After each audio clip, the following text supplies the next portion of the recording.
So hello friends তোমরা সবাই কেমন আছো? আমি তো খুবই ভালো আছি। আজ আমি যাচ্ছি মহিষাদল, এখানে রাজবাড়ি দেখতে। আর বড় রথও হয়, রথের মেলা অবশ্য শেষ, তাও এখন মহরম চলছে ওখানে। আমরা রাজার বাড়ি দেখতে যাচ্ছি।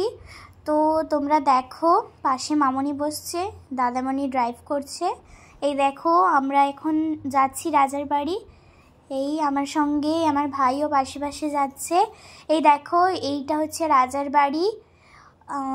এটা অনেকটা পুরনো হয়ে গেছে, তাই এক পাশটা মেরামত চলছে। এটা হচ্ছে পেছনটা, রাজার বাড়ির পেছনটা। তো আমরা পেছন দিয়ে মন্দিরে যাচ্ছি এখন। এই যে মন্দিরটাও দারুণ। মন্দিরে ঢুকলাম, ওখানে জগন্নাথ দেব রয়েছে, কালী ঠাকুর রয়েছে। তো আমি একাই ভিডিও করছিলাম, তাই অতটাও ভালো হয়নি, তবু অনেকটা করার চেষ্টা করেছি। এই দেখো আমার মামনি। তো এবার এগিয়ে যাচ্ছি, দেখো সামনেই মন্দির। তো আজকের মতো বাই বাই।